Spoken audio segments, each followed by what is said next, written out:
यद्यपि हमारी मांग ज़्यादा की थी लेकिन जो भाजपा के खिलाफ लड़ाई की ज़रूरत है और जो व्यापक जो विपक्षी दलों की इंडिया गठबंधन की एकता के मद्देनज़र हम लोगों ने कई महत्वपूर्ण सीटें छोड़ दी और हम लोग अब 3 सीटों पर हम लोग लड़ेंगे और बिहार में महागठबंधन को बड़ी जीत मिले, भाजपा को बड़ी हार मिले, इसके लिए पूरा गठबंधन मिल करके चुनाव में उतरेगा। इसमें हमारी जो तीनों सीट है उसमें आरा से हम लोग अपने पार्टी के राज्य स्थायी समिति के सदस्य और जो अखिल भारतीय किसान महासभा है उसके राष्ट्रीय सचिव तरारी के 2 बार के विधायक कामरेड सुदामा प्रसाद को आरा लोकसभा क्षेत्र से खड़ा करने का हमारी पार्टी ने फैसला किया है। और बगल का जो लोकसभा क्षेत्र काराकाट है वहाँ से हमारी पार्टी के पोलित ब्यूरो सदस्य पहले वो पूर्व विधायक थे ओबरा से और जो अखिल भारतीय किसान महासभा है उसके वो राष्ट्रीय महासचिव हैं, उनको हम लोगों ने वहाँ से खड़ा किया है।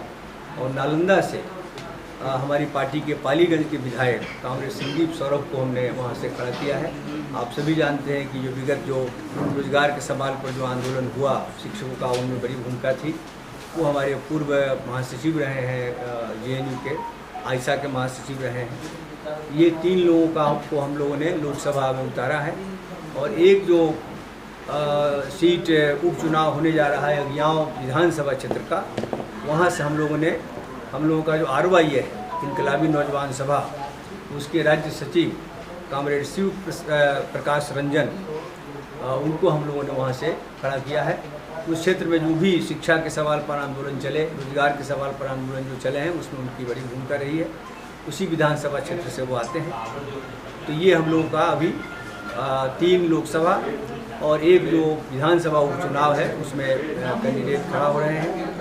इसी 3 अप्रैल को गेट पब्लिक लाइब्रेरी में हम लोगों ने चुनाव की तैयारी के मद्देनज़र एक राज्य स्तरीय कार्यकर्ता कन्वेंशन का आयोजन किया है, जिसमें पूरे राज्य से कार्यकर्ता जुटेंगे और लोकसभा चुनाव में एक बेहतर ढंग से कैसे भाजपा के खिलाफ प्रचार अभियान चलाया जाए और उनको यहाँ पराजित किया जाए, इसके बारे में हम लोग बात करेंगे। एक चीज़ और, एक पॉइंट और, हम लोगों का देश काफ़ी कठिन और चुनौती भरे समय से गुजर रहा है।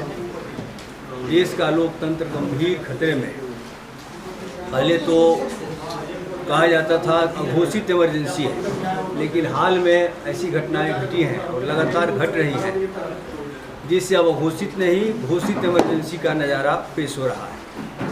जिस तरह से मुख्यमंत्रियों की गिरफ्तारी हो रही है, जिस तरह कांग्रेस के खाता को फ्रीज कर दिया गया है, अभी मुख्तार अंसारी की जिस तरह से हिरासत में उनकी हत्या की साजिश की बात सामने आ रही है और हम लोगों ने देखा कि किस तरह से बिहार की सत्ता भाजपा ने हड़प ली और कांग्रेस और राजद के विधायकों को तोड़ने का काम भी किया।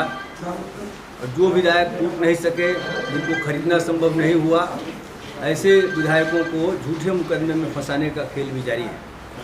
हमारे जो अगियाँव के विधायक थे मनोज मंजिल, उनको हत्या के झूठे मुकदमे में फंसा दिया गया है। और आज ही अभी लगता है कि शायद 2 बजे सिवान में भी एक फैसला सुनाया जाना है, जिसमें हमारी पार्टी के जो दोनों विधायक सिवान के हैं, सत्यदेव राम और अमरजीत कुशवाहा, उनको भी झूठे मुकदमे में फंसाया गया है और आज वहाँ एक फैसला आने वाला है। अब देखते हैं वहाँ क्या आता है। तो कुल मिलाकर के पूरा लोकतांत्रिक ढांचा, देश का लोकतंत्र भारी खतरे में है। देश की जो गंगा जमुनी तहजीब थी उसको रोज रौंदा जा रहा है। सांप्रदायिक तनाव पैदा करना, हर मामले को सांप्रदायिक बनाना, ये खेल जारी है, लेकिन उसको भरा नहीं जा रहा है। चाहे वो ग्रामीण रोजगार का सवाल हो या शहरी रोजगार का। रोजगार एक बड़ा सवाल है। महिलाओं पर हिंसा एक से एक घट रही है। बनारस यूनिवर्सिटी में हम लोगों ने देखा कि किस तरह से IIT छात्रा के साथ बलात्कार की घटना घटी, मणिपुर में हुआ, महिला पहलवानों के साथ हुआ। इसके साथ साथ जो श्रमिक महिलाएं हैं, जो स्कीम वर्कर हैं, उनको मामूली सी राशि पर घटाया जा रहा है।